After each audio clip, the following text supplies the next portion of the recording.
Hello and welcome to Sticks Tunisian Crochet Corner. I'm going to show you how to do the initial casting on and how to do the basic Tunisian crochet stitch, the simple stitch. A couple things about needles is some needles are double-ended. You have a hook on both ends. This is the type of hook that you use for Tunisian crochet in the round. Something that I have found interesting if I'm not using one with the cable is that if I put too many stitches on my hook, they start to fall off the bottom. They just slip right off. So I have found it helpful, and this is a coconut stopper, to put a stopper on the end so that my stitches don't just slide right off the back end of the hook as I'm going. So if you're not going to be doing in the round, the single-ended crochet hook is a fine option.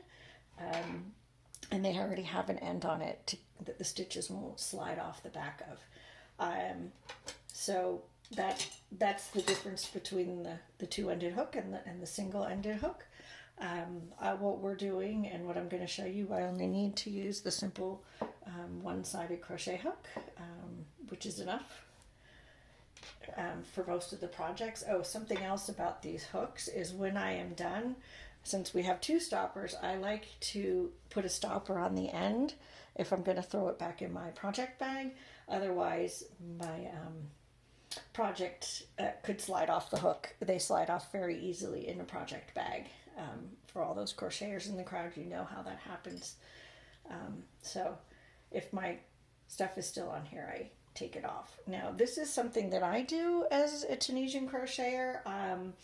My casting on, my chaining on is a little tighter than my regular Tunisian crochet style. So I go up only for the cast on, or for the chaining on only.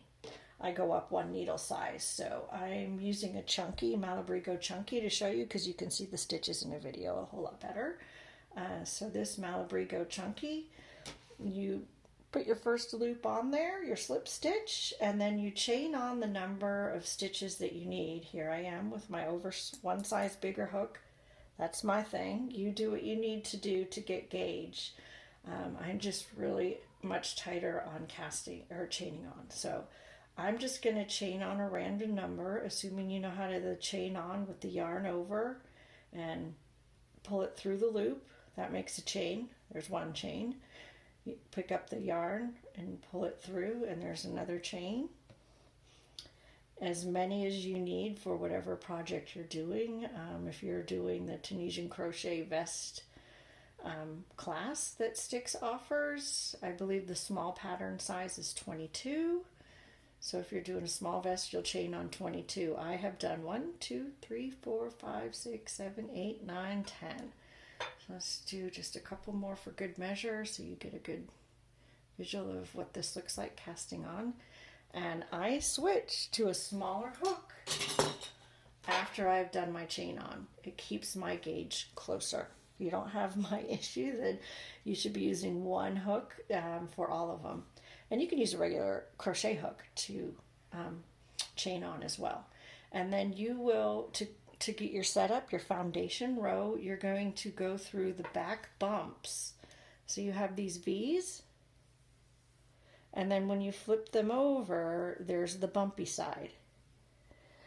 Using the bumps gives you a nice clean edge, and a cast off edge in Tunisian crochet looks like these V's. So you'll have identical chain on and cast off, chain off at the end of the Tunisian crochet. So to figure out which bump do I start with, you're not doing this first one from the hook, because that's the one that it's already connected to the one on the hook. So don't go into this one.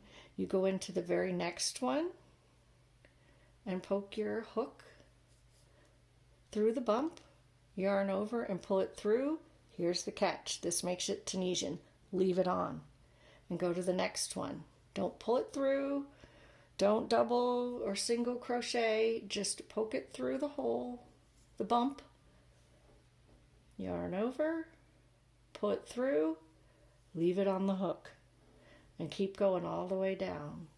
Here we go. Through the bump, Leave it on. Look at this is growing. This starts to look like knitting a little bit while we're also in the crocheting and we only have one needle. So thus Tunisian crochet really has a feel of being between knitting and crocheting. And for me, this little cast on foundation row here, as you see, as I'm going through this, is fumbly. So give yourself some credit that this is fumbly and you just got to work through it. It is a super simple process after this. This is also why I go up a needle, is because I am just a fumbly bumbly with the getting it through the bumps. So here's another one. And just realize you're going to get to the end and it's going to be smooth sailing. When I teach folks this simple stitch for Tunisian crochet, I always just stick with it, because this makes you feel like you have 10 thumbs on your hands trying to work this process. But I'm just going slow. If you're keeping up with me, you might already be done. So here we go. Am I done yet? Nope. There's one more. Here's the V. And here's the bump on the back side. Whew, I'm always happy to be done with the foundation. Here we go. There we go. Our foundation is set up. Look at that. They're all on there. Now, here's where we pull from a crochet technique. When you start to go back your second pass, you're going to have to chain up one, because you're already all on this level. This row is complete. So go ahead and you chain up, which is a yarn over the hook. Pull it through the loop that's on there, and there you go. You just replaced the loop with a new one. You haven't changed the stitch number. Okay, and now we're ready to go with our return pass. So we yarn over and pull it through two of the loops that are on the crochet hook. So here we go. 1, 2, and back up. There we go, 2 off. And then we do it again until we're done. So you yarn over. Notice how I twist my hook to pull it through. It's much easier if you grab it, twist it all the way over, and pull it through 2, and then I turn my hook back up. Those are just my little cheater hints. So grab the yarn or yarn over, turn the hook down, pull it through 2, and twist it up. There we go. Grab another one for a yarn over, pull it through 2, and my hook back up. Here we are, we're coming off, and it has this little ladder look to it. Keep going. So we yarn over, pull it through 2, and bring it up. And again, yarn over, pull it through 2, yarn over, take 2 off, and now they're all coming off the hook. Slowly but surely, we're getting to the end. This feels more like crochet than knitting. How about that? And now, one left. If you're going to take a break and put your project down when you're here, get a nice paper clip. You know what else I use? A barrette. No, this is a bobby pin or a barrette, whatever you have laying around. And I will clip this so that I can take it off and I can store it in my bag and head off to whatever I need to do. But we're not stopping here. We're going to keep going. So we are already one row above the project here, so we don't have to chain up. So you look for these ladder stitches that are in your fabric here, the start of your teeny tiny little fabric. These little ladder. If it was sideways, it would look like a ladder. So you are going to go into your ladders. Tighten it back up on my hook.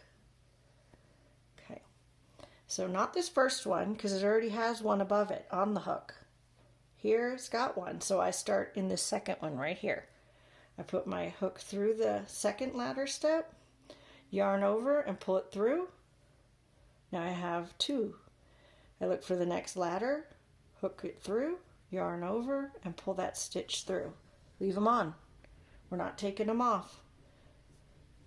Yarn over, pull it through, 4.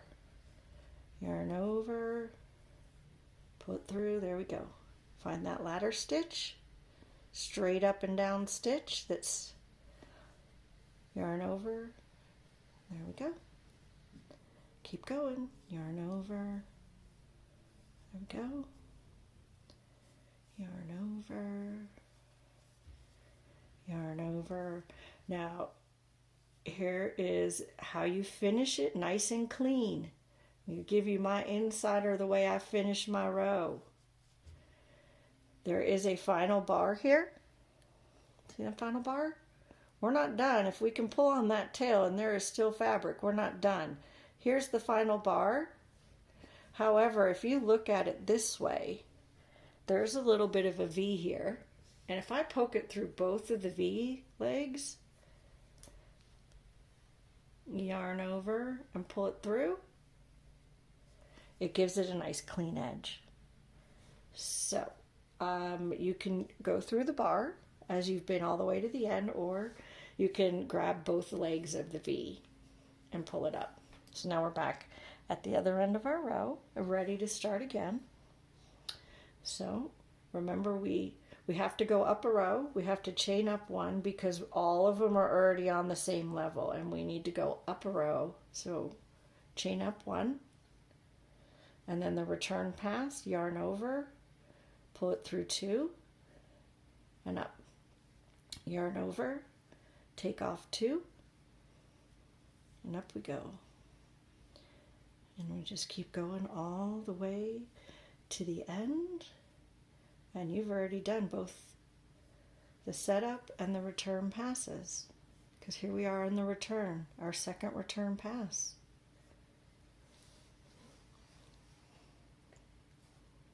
There we go. And one more. Oops, got a little carried away. There we go. And we're ready to go again. And here is our first completed row of Tunisian crochet. And now we're ready to go back and set this row up, or finish this row off. We're one above, so we don't have to do that one. There's a bar right here. We don't, with a bar above it, we don't go into that very first end one. We go into the second one. Poke it through, yarn over, pull it up. Remember my little, I pull it straight so that it keeps my tension the same all the way across. Pull it through, poke it through, yarn over, up, through, yarn over, up, all the way to the end. I should probably slow down so you can see it. Here we go. And if you are feeling the flow already, well, this is all it is. And you just keep going. This is the simple single stitch for Tunisian crochet. Here's the end. Here's that last bar. When I look at it, last bar, I like to go through both of them on the end to give it a clean finished edge, and pull it up. So if you're like, I can't ever figure out where that is, here's my other hint for you. Before you chain up one, take a bobby pin, one of these stitch markers, removable stitch markers, and mark your stitch at the end. I put it through both of the legs of the loop. It's just through the loop. Close it off, and then you'll know where the two legs are when you come back around. So I will do one more pass, and you can see how that works. We start with the chain up, and then we pull them off, 2 by 2, yarn over, 2 off, yarn over, 2 off, yarn 2 off. We just keep right on going to the end. I'm going to show you what that marker looks like. If you take it off there at the end. Okay. We've made it to the end. We have 2 rows completed now. And we're going to go skip that first one, come into the second, and chain up. So let me get you to the end here and show you how that stitch marker can help you recognize the clean end. when you reach the end of your Tunisian. For me, that was the hardest part, was knowing where do I stop. And I find the smaller the yarn, the thinner a worsted weight, fingering, it's harder to see the end stitch. Thus, we're using chunky for visual purposes. But here we are at the end. And here's that final bar. But since I have marked it with this, I can see the two legs very easily. And you're like, no, you can't. Just follow the path that the marker went through and pull it through that marker. And then you can take it off and move it up. At some point, just like crochet and knitting, you get used to all of the little nuances of what it is to be a fiber artist, and you probably won't be adding little cheater things to help you out. I probably did this for quite a while when I was new to Tunisian crochet, but at this point I have let that go. I can clearly see the end to keep my end straight and clean. So here we have 3 completed rows of Tunisian crochet, and you notice that these bars keep lining up, and we have 1, 2, 3 rows, and all of these line up nice and neat up across the top. So that is the basic how to cast it on and get started, or how to chain on and get started. And in the next one, I will show you how do you remove this? How do we bind this off? So go ahead and get started. Keep going. Get your project, and when you're ready to bind off, check out the next video.